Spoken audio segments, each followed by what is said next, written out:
I had been unemployed for exactly 8 months and 12 days when the email arrived in my inbox. My bank account was overdrawn, the eviction notices were piling up on my kitchen counter, and I was skipping meals to make a bag of rice last an entire week. Desperation changes the way your brain processes risk. When you have absolutely nothing left to lose, red flags just look like ordinary banners waving in the wind. The job offer came from an elite law firm located in a massive, black glass skyscraper downtown. I had applied for a generic data entry position through a third-party recruiting website weeks ago, entirely forgetting about the application until they contacted me to schedule a midnight interview. I put on my only clean suit and took the late bus into the city center. The building was completely deserted when I arrived. A silent security guard checked my identification and directed me to a service elevator that only went down. The interview did not take place in a polished boardroom with mahogany tables and leather chairs. It happened in a windowless, concrete sub-basement illuminated by harsh, buzzing fluorescent lights. The man who interviewed me wore an expensive tailored suit that looked entirely out of place in the sterile, dusty environment. He asked me very few questions about my previous work experience. He mainly wanted to know about my personal life. He asked if I lived alone, if I had any close family members nearby, and how well I handled working in complete isolation. I answered honestly, explaining that I was entirely independent and desperately needed a steady income. He offered me the job immediately. The salary he quoted was staggering. It was more money than I had made in the last 3 years combined. My title would be Archival Disposal Technician, and my shift would run from midnight until 8 in the morning. My only responsibility was to operate an industrial, room-sized paper shredder to destroy old case files and classified corporate documents. I accepted the position without a second thought. I would have agreed to sweep toxic waste for that kind of money. The man nodded, handed me a heavy brass keycard, and walked me over to a large bulletin board mounted on the concrete wall next to the machine. A single sheet of laminated paper occupying the entire center of the room.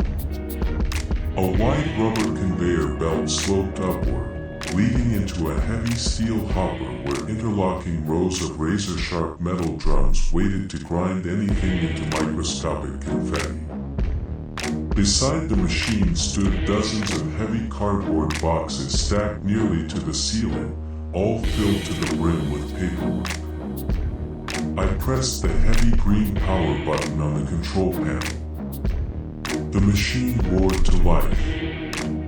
The sound was deafening, a deep, mechanical grinding that vibrated through the concrete floor and rattled my teeth.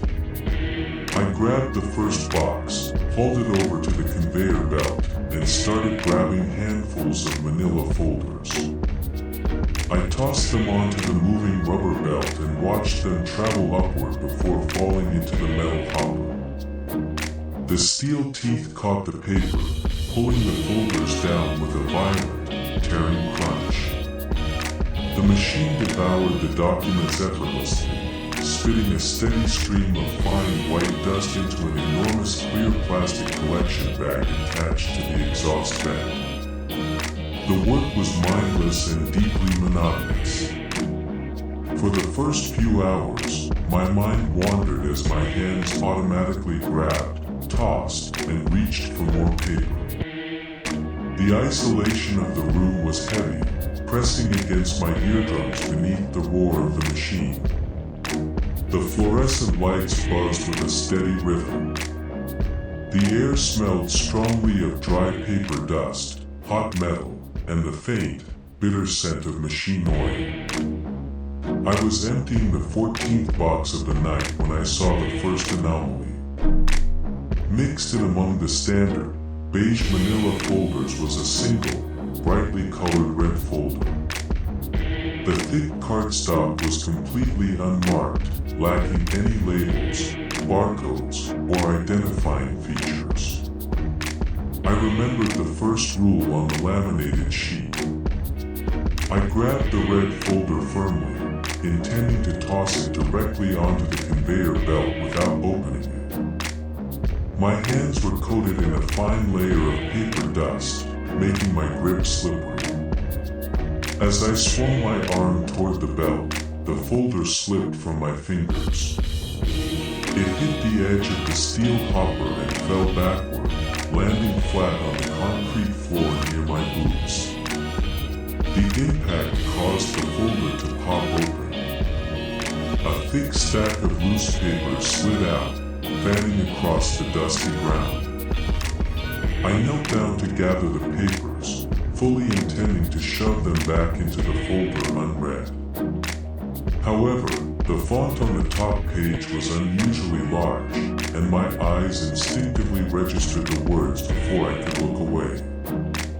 The document appeared to be a highly detailed, clinical autopsy report or a crime scene analysis. The language was cold and professional, but the subject matter was entirely impossible. It described a murder case where the victim had been completely hollowed out from the inside, their internal organs replaced with tightly compacted ash. Below the text was a detailed, hand-drawn diagram of a creature that defied all known biological logic. The illustration showed a shifting, nebulous shape composed entirely of dense, intersecting lines. The caption beneath the drawing described a shadowy entity that existed exclusively within two-dimensional spaces, hunting by attaching itself to the cast shadows of human beings. The text explicitly stated a strict containment protocol. Anyone observing the shadow must maintain unbroken eye contact with the entity, or it will immediately detach from the surface and devour the observer's physical body. I gathered the papers quickly, shoving them back into the red folder. I stood up and brushed the dust from my knees. My heart was beating slightly faster, but my rational mind quickly manufactured an explanation. Law firms handle all kinds of intellectual property disputes. I figured the company must represent a major entertainment studio, a video game developer, or a horror author involved in a copyright lawsuit. The files were likely world-building documents, script drafts, or concept art.